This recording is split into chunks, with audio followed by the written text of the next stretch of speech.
that hour. We're live. We are live. Hello. All right, everybody. It is Sunday. It is Sunday. The Sunday conversation after I do. Rainy Sunday. I love it. I might go back to bed, but I have to go see a couple of friends. But yeah. And we're on YouTube. So welcome back. YouTube. Oh, LaKendra, you showed up. First one in the building. Shout out to you, Is she on LaKendra. YouTube? I mean Facebook. I don't know. Oh, okay. I didn't know if you knew her. The way you Reese is in the building. Everybody, let's go. Let's go. Here's the thing. I guess what we'll do is it's not the same, obviously, as the other platform we were on. So we have to decide. We give people like maybe a minute or two. You got any topical business you want to address before we get into the show? Because we're not gonna have all day to wait for folks. Not really. Just make sure that, if you're in LA, be careful because it's raining and we know how it gets when it's raining out here. Try to get whatever you have to do today out the way so you can get some relaxation today. That's all. Like me, I'm going to do everything at the top of the morning and kind of relax mid-afternoon into the evening. Game of Thrones tonight. Can't wait. Little scary. I don't know how they're going to end it, which is great. I like the suspense, but I just hope they do it some justice. Yes, happy Sunday. It's a beautiful Sunday. Hope everybody is, to April's point, getting your rest, recovery, all of that stuff in order so that you can attack the week to come. Get me a sip of coffee before we get started. Toast to everybody. Oh my gosh, I'm weaning myself off of coffee because of the caffeine, and then I like green tea, and it has even more caffeine, so I'm stuck in the middle where I don't know what to drink because I'm used to a nice hot beverage once a day, and I'm not able to do it. So if you guys have any recommendations for a tea or a coffee substitute that has no caffeine, like decaffeinated, I don't know about that. I have to look into that and make sure there's zero caffeine in it. Like sometimes I feel like it's less and not none. So that's it for me. I'm just really, and I can feel it. I've been juicing all week, having like 5 or 6 juices a day that I got from this juice place, and then having small meals, not eating, just having a salad, then something maybe without bread. And every morning I wake up with a severe headache because of the caffeine withdrawal. And it makes me scared. I'm like, if I feel like this, trying to get off the caffeine, what is the caffeine doing to me? So not knocking anybody that is drinking. It's just, I was just trying to do a little mini detox. And I kept, every morning, I never get a headache. I'm like, why am I waking up, my head hurting, and I have to take like a Bear aspirin or something just to get through the pain. And then, my girlfriend was like, it's because you're not drinking coffee. And I'm like, what? It didn't dawn on me. I was like, that's a caffeine headache? It doesn't feel good. Doesn't feel good. So today I even woke up. I'm still not drinking. I haven't had any alcohol. It's probably both. No alcohol and I'm off coffee. So the two, my body's like, okay, we're used to the wine. Where's the wine? We're used to the caffeine. Where's the caffeine? Nothing. Like they're mad at me, So I'm going to keep going for as long as I can. Of course, I'm not going to stop drinking. Maybe just not as much as I was drinking. And coffee, I will have every now and then. But right now, while I'm in this cycle, I'm not going to do it. I'm going to make sure, I keep going for a minute just to see how everything turns out. All right, so we're not going to be on here all day long like we used to do on Facebook. But the Sunday conversation, we did want to pick up the conversation about bullies in the school. The comment thread scrolls here a little differently, so bear with me as I try to fold you all's responses and questions and comments into the conversation. But this is piggybacking off of the video that we shared with the young lady who went up to the school to basically let the students know who were bullying her daughter that their parents, their parents and their sisters and cousins and aunties and great aunts, anybody, as they say, could catch these hands. And so my question is, I guess the basic question is, was this lady right or wrong to go up to the school and to address the bullying situation in that manner? And you say, go. Can I give my opinion, or you want me to wait a little bit? I'm asking you. I just Oh, said okay. you say. Here's the thing. I don't know what kind of school, so I'm just off the top of my head. Even at my kid's school, which is private, I don't think I can just walk in the class and just start talking without creating a tizzy. Meaning, I would probably have to let them know, hey, I'm gonna go talk, or can I get 5 minutes with the students? I don't think she just walked in, because the teacher is sitting there, as you can see. The teacher got up and left. Well, who's that? Oh, that was after the what? teacher. The teacher, after a minute, got up and went. I'm sorry, I'm trying to cook grits and do this. Okay, so she was there for a little bit. The teacher was sitting there, and the teacher, it seemed like the parent came in and probably like she had to say something. She came in and gorilla the floor, situation. to get the floor.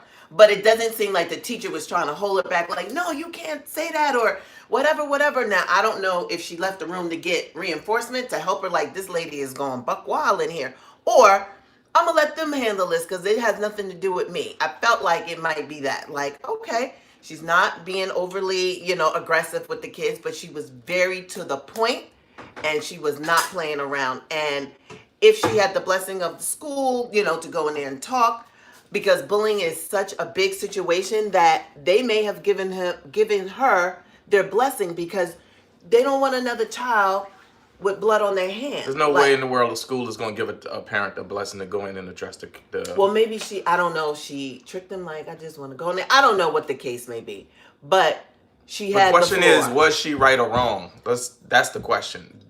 Okay, we can't talk a little bit around it before I get to No, it. There's no right or wrong. Well, for me, I feel like as a parent, I would have probably done the same thing.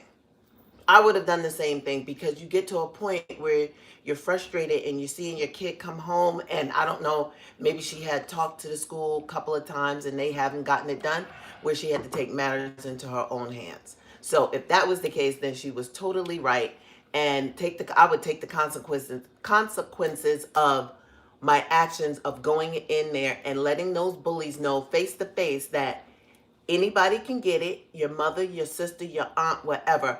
Keep it up, and there's going to be some problems. Nothing wrong with that. So, LaKendra, you're saying that parents are having to take extreme measures to keep their children safe. I completely agree with that. And as you're an educator, you're a teacher. So I'm interested to hear from you. Like you say, it's inappropriate, but what, from a teacher's perspective, what should a parent do if they've exhausted their resources? We've been in situations where you go to the school and the school has this lackadaisical kind of approach. You can never address another child. Well, she was in front of a child. This is what the confusing part was. Some people were saying she shouldn't be talking to other children like that she threatened the children. No, she made it very clear that she was talking to the parents of the children. Right. And so she very clearly wanted those kids to go home and let the parents know that, oh, if we mess with whatever the girl's name is, her mother gonna come up here and have a problem with you. I just talked to the child's I really parents. don't think it was inappropriate, because I feel like she was at her wit's end. Like That's was what her it last, felt like to me. yeah, Felt like before the last straw. she hit a kid or hurt a child. I think that she was like, okay, I know I'm gonna go to jail, or it's not proper to hit a child. But when your emotions are in defense mode for your child, it's like a bear covering their cubs. Like, you will do anything. And she was cognizant not to go in there, because I'm quite sure her child pointed out Billy, Bobby, and whatever, and she could have went up Bobby, there, Ricky, and Mike, and she could have knocked them out. But what she said she was very age specific too. She said like, anybody over 18. She was very, and that's what I think it was kind of like she knew all the rules. Like, I'm gonna go in there and talk, but I'm gonna let them know this is for anybody over 18. Yeah, that was a take home message. Yes, and I guarantee you those kids did not go home and tell their parents. So the parents might. What? I don't think so. Oh, well, those kids, absolutely. If if somebody stood up in front of Royce or Ross's class and threatened to beat the ass of parents who mess with one of their, you think that's not going to be the first thing they come in the door with? I think the kids, the non-bullies, will definitely go home. I don't think the bullies are going to go home and tell their parents. That's just me. If I'm in the class and somebody's parent came in like that, not that I think it's funny, because it doesn't pertain to me. Dad, guess what? So-and-so mother came in because it's known that there are Sure, bullies in the exactly. class. So, but yeah. I don't think the bullies are going to go home and say, they're not going to plead their guilt and say, Mom, her mother came in and she was talking to you. I can ride with that. Because if she says she's talking to you, that means that you were the bully. I don't think they're going to go home and tell their parents. Everybody else, absolutely. The bullies, not so much. Yeah, so y'all saying she should have talked directly to the parents, but it's not like the school system is going to give you a list of numbers to call and, oh, let me speak to Miss Johnson, and yeah, this is Lakeisha's mother, and meet me outside at 3 o'clock. No, and when you're older, your parents aren't even dropping off. You don't see the kids. They look like kids that are either walking or getting to school by themselves, or, at that drop off, the parent is opening up the door and they are out of there. So it's not like when you're younger and you have to walk the kid in and you possibly can meet the parent face to face. Yeah, Elaine, I agree. So I agree with what you are saying. She's saying that it's not the kids who are the problem. Those are the ones that are not going to take that message home. Absolutely not.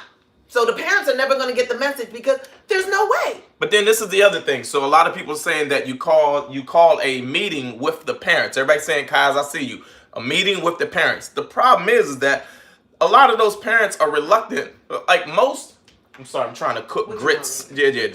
So most parents of bullies are aware that they have problematic children, right?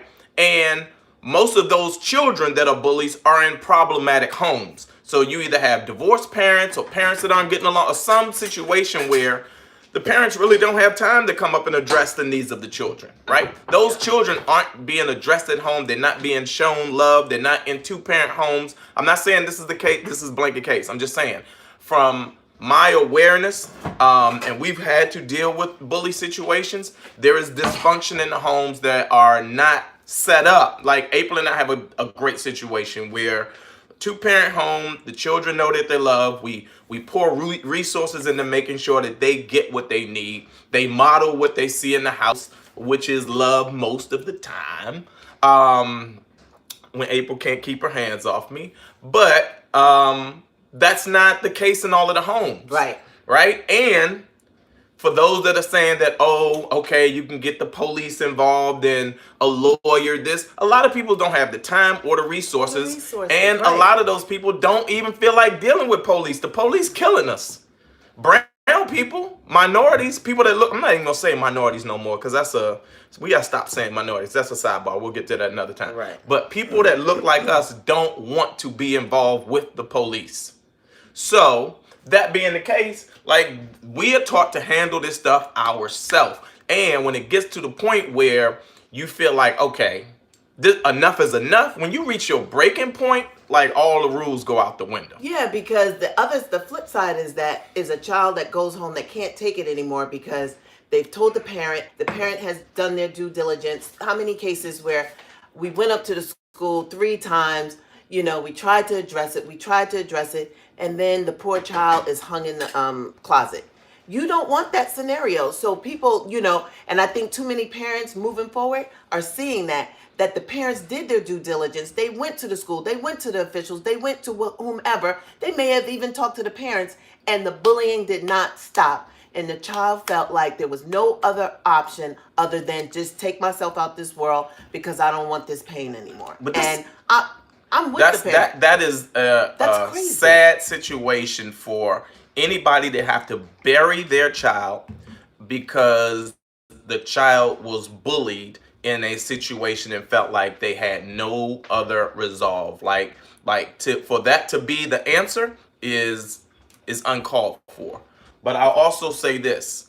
The thing that stood out to me is that more important than the mother coming up there to address the children, to show those children that there was somebody at home that was willing to put her ass on the line for that young lady, was that young lady knowing that her mother was willing to go to that extent.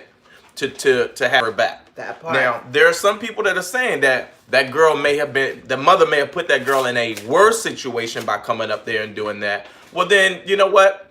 To me, she's in a better situation just knowing that she has a champion at that house that's willing to step up for her. Yeah, I don't think it puts her in a bad position, because I feel like bullies are a bunch of punks, and they think that you don't have that support at home, and if I hit you, what's going to happen? What's the repercussion? You don't have no brother, you don't have no sister, you don't have anybody that's going to come up there. When you see that, because a bully is a weak person. Trust me. Trust me. And after that, I guarantee you, she's going to be all right. Maybe, she have to go through it next year with a new class. I don't know. But what I'm saying, that class, I want to say, if I were the bully, I would get the message, because nobody wants that situation. Oh, you make a good point. Girl say it.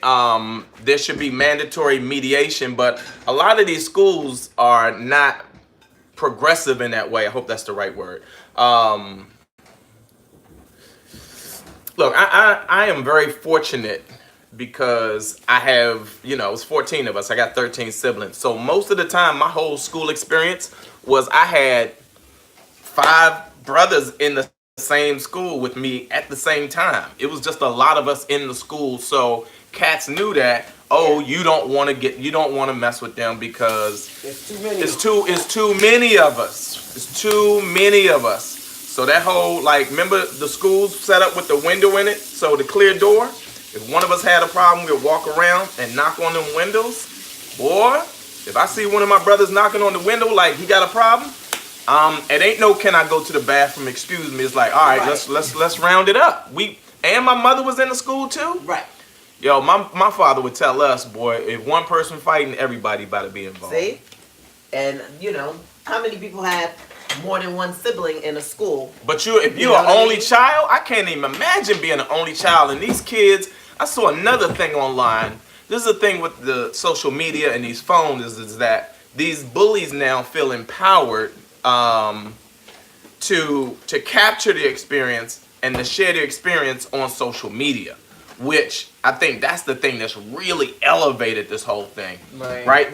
And in a way that it's made it more embarrassing for the victim, it's also create a wider awareness for us, because you see the video and you go, I saw a black kid that was being bullied by these little white kids in the school out here in California, and one of the kids spit on the black kid, right? Oh my God. And to me, spitting on somebody in the bottom of your shoe is two of the most degrading things that you can do to somebody. Spit on the kid. Yeah, and so again, it just creates an awareness that this is still out there. This is still we had that problem. A thing. No, that's what I'm saying. We had. Oh yeah. Oh my God, I forgot. We did have that problem. We had a spitting incident up at the school. This was on a graduation day. See, this is how we handle it. Go ahead. This is on graduation day. So I don't play with bullies, right? We had 2 then. No, I'm talking about the party. Oh, that was a whole. Okay, so we'll give you the first one. The first one was at the school. That was up at what's the school up at UCLA? Okay, just say UCLA. No, I don't care. It's, whatever.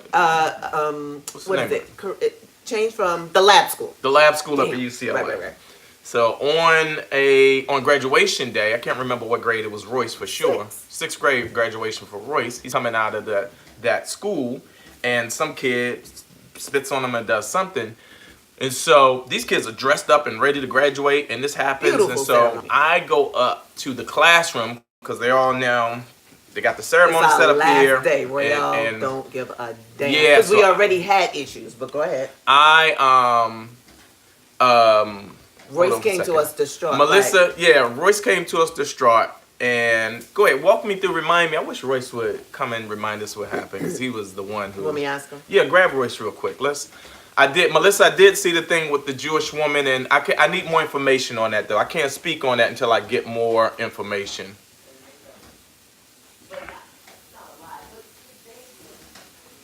All right, April, don't. If it's not working for him, don't. So, the situation... I don't really remember. The situation basically was that this kid did something to Royce. I think he spit on him. And the parents were there. And so my thing was, like, I don't deal with kids, right? I tell my sons, you handle the kid. If a kid bullies you, I want you to punch him in his face, right? Because you have to send a very clear message. Like, I give the school one opportunity to get it right, right? If Royce Ross Joey comes home, they say, hey, mom, dad, here's the situation. There's a kid that did da. Okay, cool. I'm gonna get the school involved. I tell the school this is what happened, and I'm gonna get the school one opportunity to fix this situation, right? Now, I'm gonna tell Royce Ross Joey, right? If the situation has been addressed, cool. If the kid does anything else after that, like 10 punches to the face. This kid about to get 10 punches to the face, and then I'll handle the consequences after that.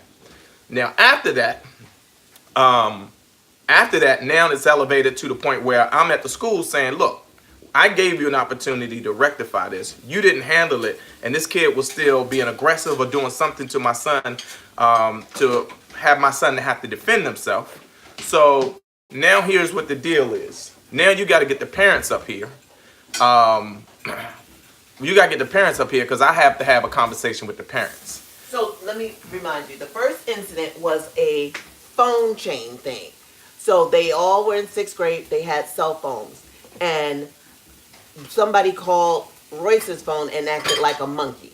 Oh, right. So out of the characters or whatever they were doing, Royce became the monkey, or they called them. Because Royce was like, I remember him getting the call. He's like, I don't know this number. And it was like, you know, acting like a monkey. One of those little white kids was acting like a monkey. Yep. That's when we went in there. It started, the conversation was, you know, I don't know if the parents, I think they had to talk to the parents, and then we went in to talk on our one-on-one without the parents.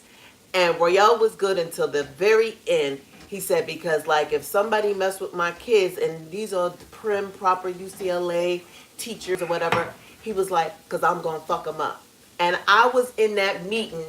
Oh, no, I'll tell them I give you, I forgot about that meeting. Because they tried to pacify, and They're being sorry, very passive. Call it they what were playing trying to play nice and placate these. That we don't these get. Little kids are privileged. They didn't mean it, And Royale said, all of that is well and fine, but if somebody mess with my kid, I'm a fuck them up. I was like, okay, hold on, time out. The meeting, I couldn't believe it. I told him, I said, listen, I said very clearly, he did. We don't play that. And I said, you can get the parents up here because I'm going to give the parents one opportunity to correct it with the children. Yes. I said, after that, I'm going to punch the parent in the face so that the kid knows that this is what the repercussion is going to be. That was in that meeting. That was that meeting. I told the principal that I am going to punch the parent in the face in front of their child so that the parent is aware that this is how we respond to bullying. Yes, right. You're absolutely right about that. I forgot I said that too. That was a long time ago. On 10, no, I don't play that. Yeah. So then come graduation day, right. There was an issue where I can't remember what happened between Royce and the other kid, but I was like, all right, that's it. That's a wrap. So I went up to the classroom because I was aware that the kids and the teacher was there.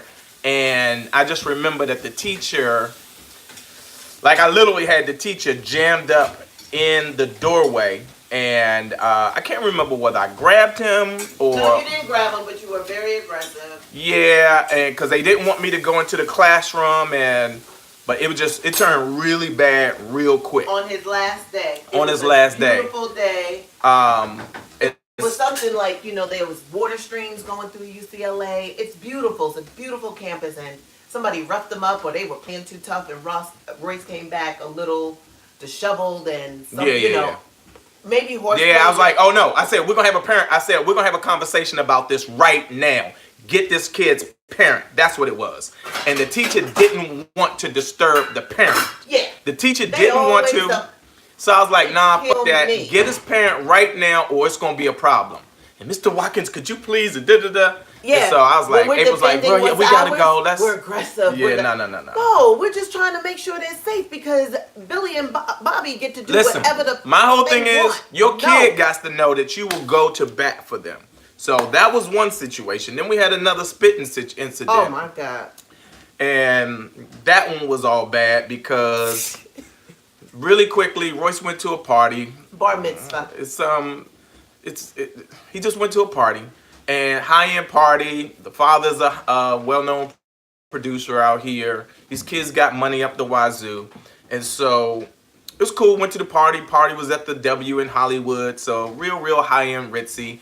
And so there was an incident where one of the kids, who was a family member of the kid being bar mitzvah, spit on Royce. And Royce said he punched the kid in the face. And the dad came and had a conversation with them.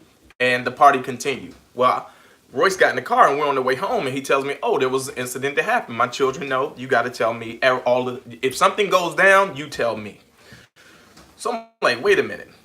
A kid spit on you. You punched the kid in the face. We're leaving the party, and the parents didn't make sure to have a conversation with me to tell me what happened and how they resolved it. Whip this Billy around. We go back to the party. Party's still going. I go into the party. I demand to see the parents right now. I want to see both these parents. I need them right now. Go up to the dad. I say, "Excuse me, I need to have a conversation with you." Right? Get the mom. No, I saw the mom first because I recognized the mom. Right. I asked Royce, "Where's the mom?" There she is. "Okay, I need to have a conversation with you. And could you get your husband too, or your child's father? Get them over there." And the mother is there first. And I start asking her about what happened, and she starts telling me what happens. And there's a security guard there that worked at the W, and this big Negro, he like 6'5", 270. He's big dude. He does security. Starts chiming in. He was like, the kids, they were. I said, "Excuse me." I said, "Was I talking to you?" He said, "No." I said, "Man, well, shut the fuck up." Right? So that put him in his place. He's like, "I don't know who he is. This dude's clearly crazy." I'll stomp. Yeah, okay. So then I addressed them. She said, "Well, we didn't want to disturb the party." And I said, "That's it." I said, "Royce, get your shit. We are out of here." And basically let them know in terms that I won't share that, they were trash. And it was a really... Me and the mom don't speak to today. Let me tell you something. Crazy. This very producer is somebody that right now I have an opportunity to do business with. And he's in a power position. He's somebody that has a big name. Yeah. But you know what? For the safety of my children and for the sake of my children, they will always know that none of that has any value to me over their safety and well-being. So this stuff can get real ugly real fast. And sometimes you don't have to be nice about it. The only thing that matters is that your children have to be safe, and they have to know that you will come to their aid. And all three of my sons know that. I will my dad was that dumb. It's in my DNA. That's in my DNA. My father was a complete silverback gorilla when it came to the safety of his children. Yeah. He's just a protector in that way. So we've been in the same position, obviously, as this woman. We just have not busted into. But we didn't pass out no ass whipping tickets. She passed out. Yo, she had tickets. She was left them behind. Because at that Free point, ass she whoopings. is ready. She is ready. She's like, "Don't mess with mine. Just don't." And I mean, I wouldn't, say for all parents to go like that, but I don't know what level, where she was. She might have been at her wit's end, and let's just be thankful she didn't go in there, because I'm pretty sure the girl named names. She pretty sure could have targeted him. You don't know when people snap. People snap for a reason. She could have really hurt the kid. So she went with what I think she had in her to let them know, all your parents, sisters, aunts, nieces can get it if they over 18. Bring it. And she's hit the well, you get a ticket and you get a ticket. Oprah should have been standing beside her. And you get a ticket and you get a ticket. And only because I've been there, I understand.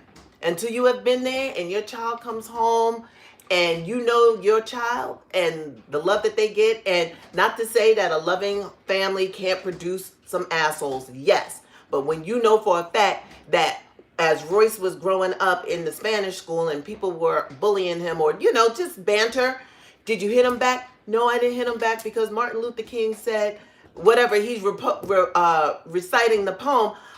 I'm like, what do I say at that point? I remember those days. He's like, "I'm not going to hit back because it's all about peace and love." I'm we ain't oh doing my that. God. But that was like third grade, I remember. Yeah, And I was like, what? you just gonna get punched You in the eye. try to teach your children to do the right thing, Right, but he's everybody doing at the home right is thing, not. and You they can't just- account for people who are not teaching their kids to I do the right was thing. like, oh my God, if he goes through life like this, he might really get beat up. But, you know, as he got older, of course, he's like, okay, I know what Martin said, but, you know, I can't be getting these hands like I got. Yeah, you got to have Martin on one hand, and Malcolm got to be the other hand, because some of these kids need to get their ass whipped. Yeah. All right.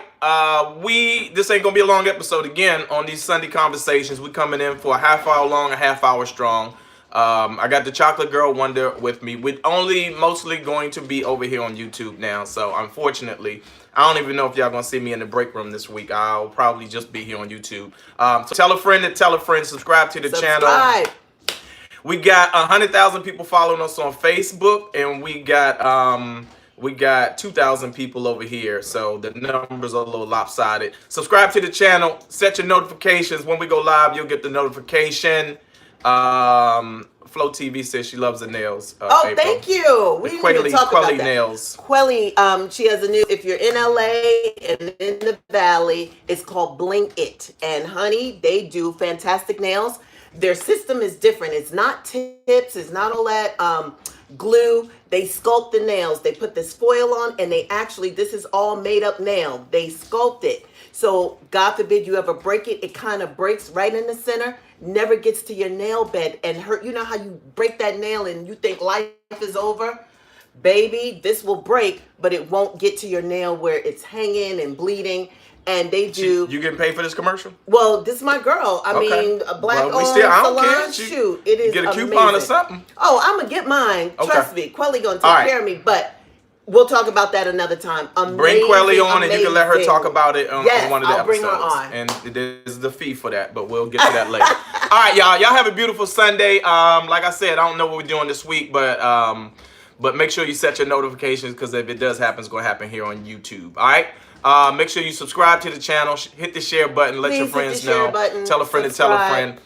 It's after I do. So if you see after I do here, if it changes back to after do on YouTube, don't blame me. It is. Blame April.